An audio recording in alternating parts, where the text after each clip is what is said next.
జరిగిన ఈ మొత్తం కంటెంట్ ఈ టాపిక్ మీద మాధురి వాళ్ళ అమ్మ ఉంది కదా, ఆమె చెప్పింది నా కూతురు అంతే చేస్తుంది, నా కూతురు అలాంటిదే, ఇప్పుడు ఏం చేస్తారు అని చెప్పింది. మరి వాళ్ళ అమ్మ ఒపీనియన్ ప్రకారం మీరేమంటారు?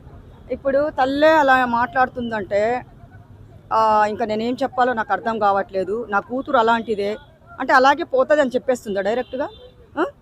మరి ఆ తల్లికి ఉండాలి కదా సిగ్గు. ఇప్పుడు ఆ కూతురు ఎవరు పెళ్లి చేసుకుంటారు? అది ఏం బాగుంది అసలు? బ్లాక్బెర్రీది అక్కడ వీడియోలో కూడా కనపడట్లేదు. ఆ బ్లాక్బెర్రీ పెద్ద ఫోకస్ లైట్ వేస్తేనే కనిపిస్తుంది, అసలు ఏం కనపడట్లేదు, ఫేస్ క్లియర్గా కనిపించట్లేదు. కమిట్మెంట్ అనేది ఈ సినీ ఫీల్డ్లో చాలా ఉంది అని చెప్తున్నారు, అది నిజమే. కానీ వీళ్ళిద్దరు కలిసి సాంగ్స్ తీసేవాళ్ళు, సరే అమ్మాయిని పైకి తీసుకొని రావాలంటే వేరే వాళ్ళు ఉంటారు కదా. ఇప్పుడు ఈయనతోనే ఎందుకు వెళ్ళింది? సపోజు వీళ్ళకి ఎవరైతే షూట్ పెడుతున్నారో, ఎవరైతే సాంగ్స్ తీస్తున్నారో, ఎవరైతే డబ్బు పెడుతున్నారో వాటితో చేయాలి కమిట్మెంట్.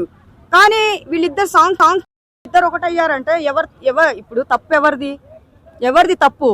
ఈ అబ్బాయిది ఉంది, ఆ అమ్మాయిది, ఇద్దరిది ఉందయ్యా.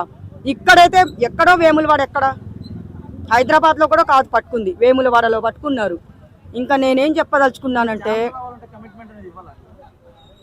అవసరం లేదు.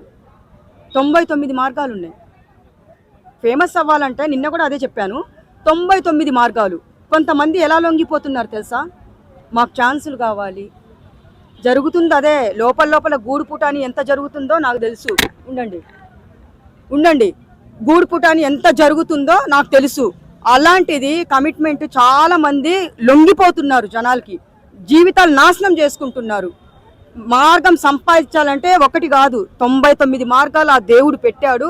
మంచిగా ఫేమస్ అవ్వాలంటే దాన్ని పట్టి మీరు సంపాదించుకోండి అమ్మ డబ్బులు. కానీ మీ జీవితాలు నాశనం చేసుకొని ఇట్లా చూసారా? ఇప్పుడు అమ్మాయి ఏమన్నా అయితే ఎవరికి ప్రాబ్లం చెప్పండి? మంచోడని ఒక బిరుదు ఇచ్చేసింది కదా, పెద్ద అవార్డు అది.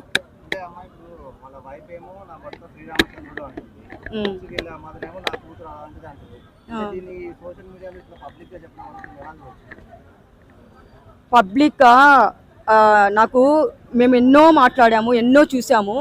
కానీ పబ్లిక్గా ఇలాంటి మాటలు మాట్లాడితే ఎవరి మీద ఫైర్ అవుతారు? వాళ్ళ భార్య మీద ఫైర్ అవుతారా? వాడికే చెప్తారా? మరి నీకు ఇష్టం లేనిది నువ్వెందుకు వెళ్ళావురా సిగ్గులేనోడా? ఈరోజు నీ భార్య శ్రీరామచంద్రుడు అంటుంది, శుద్ధ పూస అంటుంది, వెన్న పూస అంటుంది. అంటే నీకు పేరు రావాలా? అంటే నీకు ఛాన్సులు రావాలి. మా ఆయన చాలా మంచోడు, తాగే అలవాటు లేదంటే ఇదిగో ఇక్కడ ఏది ఆ చెట్లలో పువ్వు కోసుకుంటాను, పువ్వులు కోసుకొని పెట్టుకుంటాను. ఇక్కడ పువ్వులు పెట్టుకున్న వాళ్ళకి చెప్పు నువ్వు తల్లి. తాగుడు అలవాటు లేని వాళ్ళు ఎవరున్నారు? మీరే చెప్పండి. మరి అలాంటిది చాలా దిగజారి మాట్లాడుతుందామే. ఆ అమ్మాయి లైఫ్ మొత్తం నాశనం చేసింది. ఎవరు పెళ్లి చేసుకుంటారు ఇప్పుడు చెప్పండి ఒక మాట? ఎవరు పెళ్లి చేసుకుంటారు అమ్మాయిని? సోషల్ మీడియా అంటే మామూలుగా ఉండదు ఇది. ఒక్కసారి సోషల్ మీడియాలో పోయిందంటే అమ్మాయి జీవితమే నాశనము. అంత తీసి పడేసి మాట్లాడిందంటే వాణ్ణి చెప్పుతో కొట్టాలి ముందు. 100% వాణ్ణి కొట్టాలి, వాళ్ళ భార్యని కట్టేసి మరీ కొట్టాలి మంచోడన్నందుకు, అంతే.